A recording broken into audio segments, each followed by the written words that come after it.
At number 10, we got the Leader. The Leader, also known as Samuel Stern, is a frequent villain of the Hulk. Samuel Stern was exposed to massive amounts of gamma, turning his skin green and making his head grow. Now he's super strong and really smart. So that's what you gotta do to become smart? Man, my whole life is a lie. I mean, you hear that, kids? Don't go to school, just do what Samuel Stern did. It will work a lot faster, trust me. Although, side effects may include becoming a supervillain, so be wary of that. At number 9, we got the Lizard. Dr. Kurt Connors, aka the Lizard. He has been a prisoner of the raft. After losing his arm, Kurt devoted his life to creating, a serum to regrow lost limbs. He used himself as the first test subject, and it didn't really go his way. I mean, he grew his arm back, but it came at the cost of being an evil mutant lizard who just terrorizes people. So that kinda sucks for him. At number 8, we got Morbius. Michael Morbius was a famous biochemist. He was diagnosed with a rare and seemingly incurable blood disease. But that didn't stop Michael. He eventually found a cure with just a few side effects. I mean, more of like a curse. Not a big one, it's just the curse of the living vampire, which turns him into a blood-sucking vampire who is very powerful. But I mean, at least he cured himself, right? That's the most important thing. Number 7, DEADSHOT. Now, DEADSHOT was also a prisoner of Blackgate during the Arkham games, and I know I am drawing heavily from that specific continuity, but as we go further down the list, that will start to change. But back to the main point, DEADSHOT was a prisoner of Blackgate. DEADSHOT is a master marksman and assassin. He was in the Marines, and his amazing aim is what earned him the name DEADSHOT. He rarely misses, his intended target. He also has been a member of the Suicide Squad. And during the events of the game, he's one of the main assassins hired to take out Batman. Like, at one point, he even saves Batman from Deathstroke. Now, before you go out and start making those matching best friend bracelets for Batman and Deathshot, he doesn't save him out of the kindness of his own heart. It's just because he wants to be the one to kill Batman and get the money for himself. Man, I was really hoping those two would just turn over a new leaf, become besties. At number 6, we got Super Skrull. The Super Skrull is a Skrull and can harness all the abilities of the Fantastic Four. Yes, and I mean all of them. The whole team. That includes being able to stretch, go invisible, make force fields, go on fire, and super strength. Luckily, the raft is there because who would want to go up against that? Number 5, Mysterio. Quentin Beck is known as a criminal mastermind and former special effects specialist who used his expertise to pull off heists and seek revenge on supers who stand in his way. During his time at Ravencroft, he ended up discovering that his obsession with special effects had made him ill after being exposed to chemicals used within his trade. He was told he had developed an inoperable brain tumor and lung cancer, and that he only had a year to live. Ravencroft released Quentin believing he no longer posed as a threat to anyone. And what did Quentin do? Immediately set to work on one last villainous plot with Daredevil as his target. I'm not sure what Ravencroft's success rates are at this point, but I imagine they would rival Arkham's and how bad they are at successfully containing and curing villains. Not very good at it. At number 4, we got Carnage. Cletus Cassidy. Cletus was a crazy serial killer who merged with a symbiote, offspring of Venom. Wow, a serial killer and an evil symbiote. Now there's a match made in heaven. After Cletus merged, he became one of the most powerful and scary villains for Spider-Man. I mean, the guy loved killing people even before he merged with the symbiote. Like, that right there should tell you why the raft is a perfect place for him. Number 3, Deathstroke. Now here's a guy that doesn't need any introduction. Okay, so I guess on number 2. No, I'm just kidding. I'm still going to talk about him, he's Deathstroke. So, Deathstroke, also known as Slade Wilson, is an enhanced assassin who was experimented on by the US government. Because of that, he has enhanced strength, agility, endurance, intellect, and is a master in hand-to-hand combat. He is also one of the assassins hired to kill Batman. He doesn't succeed, and at the end of the game, he is a prisoner of Blackgate, but I wouldn't count on him staying there very long, because he'll escape. Bad guys always do. Always end up getting out of there. At number 2, we got Green Goblin, Norman Osborn. Just saying his name just gives me chills. I mean, Norman, also known as the Green Goblin, is arguably Spider-Man's greatest foe. When you hear Spider-Man, you think of Green Goblin and vice versa. Norman injected himself with an experimental serum. Hold up. Okay, what is with these villains and injecting themselves with serums? Come on guys, it never turns out well. Like, why are you doing this to yourself? The serum gave him enhanced strength, speed, and healing. Plus, he also has a fancy glider and a ton of pumpkin bombs, which he constantly uses on Spider-Man like all the time. At number 1, we got Dr. Doom. Victor Von Doom. Oh boy, this guy has caused a lot of trouble over the years. Almost any time there was a new problem, it was Dr. Doom. Just stirring up trouble. Because that's what he does. He stirs and stirs until he can't. No, he just keeps stirring. Doom is most known for his battles with Fantastic Four, but has also had his hand in multiple universe-wide events over the years. He comes from Latveria and is a master of sorcery.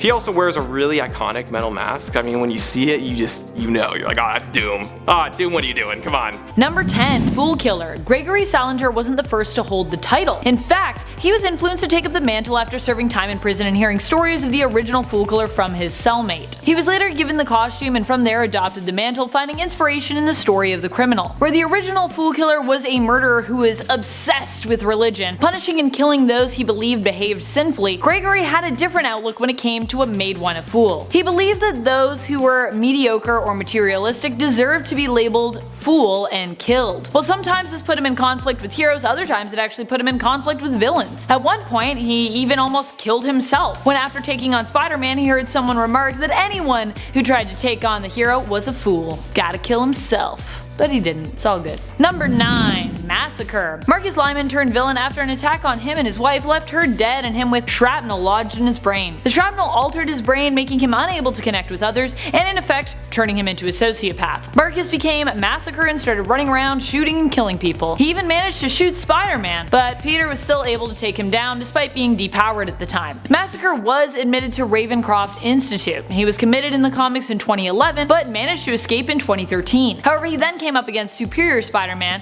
which meant the ultimate end for Massacre, as he was shot and killed himself, until of course he was later resurrected. Final ends don't really have much weight after all in the comics. Number 8, Chameleon. A villain we have yet to see in the MCU, but who we were teased getting when a Dmitri showed up in Spider-Man Homecoming. However, this Dmitri Smirdyakov seemed to be working for S.H.I.E.L.D. and has so far appeared fairly legit and not an undercover version of the comic book villain Chameleon, sadly. But time will tell if this changes. Chameleon is one of the oldest Spider-Man villains around, appearing in the very first issue of Amazing Spider-Man out of the 1960s, where he besmirched Spider-Man's hero identity by performing crimes while under his guise. At one point, Spider-Man was made more aggressive after learning that his parents were actually robots in disguise. Yes, that really happened. And as such, when he ends up catching Chameleon, this event ends up bringing up repressed childhood trauma for Dmitri, causing him to question his own identity and driving him insane. He was later taken to Ravencroft, but ended up escaping after adopting the identity of staff member Dr. Ashley Kafka.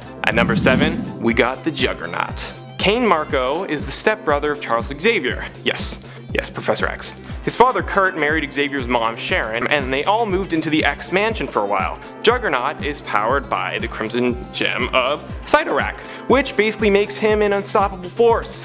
Once he gets running, you better drop what you're doing, just get out of the way. Seriously, if you care about your well-being or your family, just run. It's that easy. Number 6, Morpheus. Morpheus was a regular man named Robert Markham, suffering from insomnia, who sought treatment for his condition from Marlene's brother, Peter Jr. Alruane, who was a doctor. When using experimental treatment to cure the issue, however, something went wrong. The normal man was transformed, finding that his insomnia had worsened. He also now had the ability to access and alter people's dreams, kind of like Freddy Krueger. He used this power to take control of Marlene's brother, but eventually was defeated by Moon Knight. Number 5, Bane.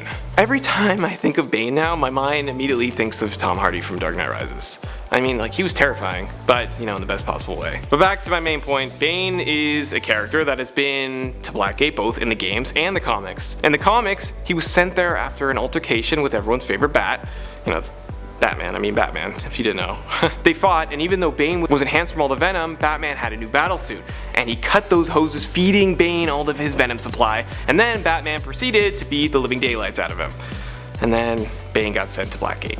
Though, don't feel too bad for him, he's still the guy that managed to break Batman's back, and he's very proud of that accomplishment. Number 4, Dr. Octopus. Doc Ock, or Otto Octavius as he was known, was once a very brilliant and sane scientist, though not without his own issues. His mother always fussed over him, while his father was physically abusive to him. When he was young, he fell in love, but his mother refused to give the couple her blessing, believing the fellow scientist he had fallen for was simply not good enough for him. This incident would lead to an argument that would result in his mother becoming estranged from him. The loss of his mother and his love, who had died, I know, very dramatic, left him distracted in his work, leading to the accident that would change his life forever, and cause him to be brain damaged, but able to control his mechanical tentacles. The damage to his brain turned him criminally insane. At number 3 we got Scarlet Witch. Now, before I get started, I am talking about Scarlet Witch from the MCU, not the comics. Wanda Maximoff was born and raised in Sokovia with her twin brother Pietro, aka Quicksilver. They both underwent experiments done by Hydra. They used Loki's scepter, which turned out to be one of the Infinity Stones, which is why she is so powerful. She was held in the raft for a brief time after the events of Captain America's Civil War, when everyone fought each other, but no need to worry about old Wanda, because she was freed by Steve Rogers, so it worked out. Number 2. Carnage. Cletus Kasady was not always known as Carnage. There was a time when Cletus lost the symbiote. He was so distraught that he tried to convince others it was still within him, putting himself in harm's way and taking on the damages though to prove that the symbiote was still there protecting him, keeping him alive. This tactic resulted in Cletus suffering severe burns all over his body, though the symbiote would later return to him and fix his wounds. He's definitely one of the most criminally insane and dangerous within the Institute. A deranged serial killer, his first kill was his grandmother at a young age. The first time he was a patient there, he was actually just a baby, as Cletus was in fact born within the walls of Ravencroft, foreshadowing his destiny perhaps? Number 1. Green Goblin. While Norman Osborn may not seem the most dangerous upon first look, he is definitely the most dangerous overall in terms of a long-term nemesis. Osborn has been the criminal mastermind behind some of the worst events in Spider-Man's life, causing him great pain. In fact, I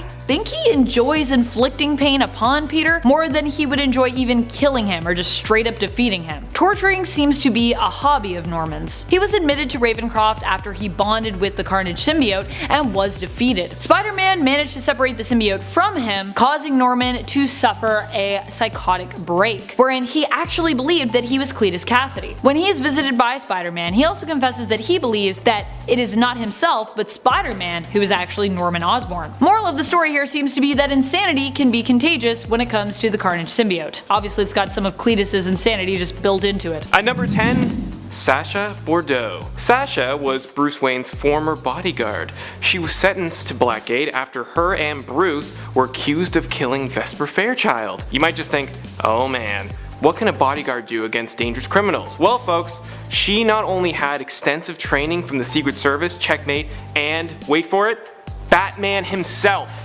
So you don't need to worry, she can definitely take care of herself. At number 9, Edward Nygma, also known as the villainous Riddler. Oh, and kinda a side thing, I'm going to be talking about his time as a Blackgate prisoner during the Batman Arkham game series. In those games, first known as Edward Nashton, he was a member of the GCPD's cybercrime division. Later on, he started trying to figure out who the Batman was, thus narrowing down his search to either Bruce Wayne or Harvey Dent. He also used informants to hide pieces of blackmail information about the city's worst criminals so that he, could watch the city collapse. And he did this all under an alias of Enigma. He was later caught and, sent to Blackgate. He later then changed his name to Edward Nygma for his obsession with puzzles and eventually went under the name The Riddler. Number 8. Black Mask. Now here I am also talking about Black Mask's time at Blackgate during the Arkham games, specifically Batman Arkham Origins. Black Mask, a ruthless crime lord who is skilled in hand-to-hand combat and a criminal mastermind, allegedly orchestrates a major criminal breakout from Blackgate, which causes a number of Batman's greatest foes to be released. And here's the kicker, it's on Christmas Eve.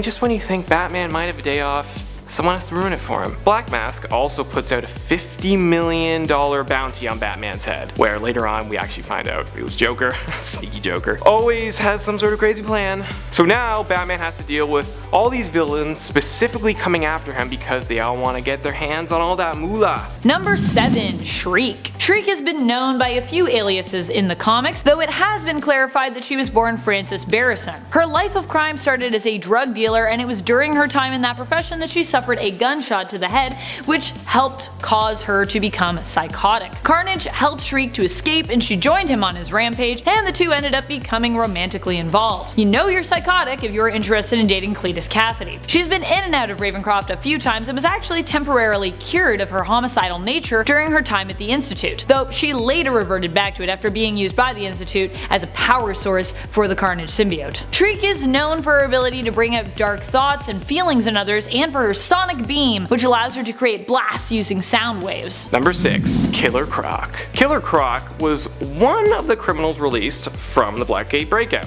He stayed behind and let Batman come to him. He's really sneaky that way. He was also one of the 8 assassins specifically tasked to take out Batman. Now, Killer Croc was born with a genetic mutation that gave him green scaly skin, sharp teeth, and claws, which always made him feel kind of like an outcast as a kid. He was constantly bullied and harassed for how he looked. Aside from his looks, he also has enhanced strength, speed, and is, you guessed it, he's great in the water, which is where he tries to, take out most of his enemies. So for future reference, if you get an invitation for a pool party from him, I just wouldn't go. I really wouldn't go. At number 5, we got Dr. Octopus. Otto Octavius is one of the smartest people in the Marvel Universe. Otto created an amazing invention that he hoped would, revolutionize the world, as they usually do. It's a chest harness that gave its user the ability to control 4 long mechanical arms. But things didn't quite go his way. They never do for these villains, man, like come on. A chemical leak caused an explosion, fusing the harness to his body and affecting his brain. He then became known as the villain, Dr. Octopus. Number 4, Catwoman. Man, I had to stop myself. I was this close from starting off by just going like, meow. But, I count that as a huge win because, as you guys are well aware by now, cheesy humor is my thing. But I guess I did eventually say it anyway. Selina Kyle. Now, here's a character with a lot of history, especially with Batman. She got sent to Blackgate when Batman found her stealing data from a Gotham City building. Before they end up fighting, a DEO team shows up and wants to take her in themselves. Batman warns them to stay back because Catwoman is very skilled. She's a master of stealth, combat, agility, and physical memory, meaning she can kind of pick up on things insanely quickly. And once she knows a move, she remembers it for her life. The DEO continues to argue, but during that time, Selina escapes. Batman eventually finds her and the two end up duking it out. Batman ultimately wins, but Catwoman has the last laugh because she uploads the data. But I guess Batman also laughs as well because he put her at Blackgate for it. So in a way, they both had a good laugh, I think. Number 3, Bushman. Bushman is one of the main villains for Moon Knight, a mercenary who worked alongside Mark Spector but left him for dead after Spector stood up to defend archaeologist Peter Alroyan's daughter, Marlene. From then on, the two became sworn enemies. Moon Knight once successfully sliced off Raoul Bushman's face and ended up killing him, but he was later resurrected. After his resurrection, he found himself once more in a fight with Moon Knight, who was about to once again cut off Bushman's face, but Bushman pleaded for mercy and was granted it by Spector. After his defeat, he ended up at the Ravencroft Institute. Number 2, the Joker. Oh man, the Joker. One of the most iconic villains of all time. Seriously, you don't get many villains like him. There's a reason so many high caliber actors want to play him. I mean, both Heath Ledger and Joaquin Phoenix got Oscars for their portrayal. Joker is also one of the criminals who has been imprisoned in Blackgate both in the comics and the games. In the comic, Devil's Advocate, he is sentenced to death at Blackgate for his crimes. But of course, it doesn't end up working out, and he's later sent back to his favorite place in the entire world, which is Arkham Asylum if you didn't guess. In the games, it's revealed that he's actually the one who put the hit out on Batman, not Black Mask. And Joker was essentially behind everything, which ultimately doesn't sit too well with the real Black Mask. Number 1, Batman. Yes, Batman has been to Blackgate. Well, more specifically Bruce Wayne. As I mentioned earlier, Bruce and his bodyguard Sasha were both arrested for the murder of Vesper Fairchild, even though, they were both innocent. Regardless, Bruce being there automatically makes him the most dangerous person in Blackgate. And no one knows it. But we all know how dangerous he really is because he's freaking Batman. I wouldn't want to be one of the criminals who makes a mistake of crossing paths with him. I mean, superheroes in prison storylines are so cool. It doesn't happen often, but when it does, it's usually pretty awesome.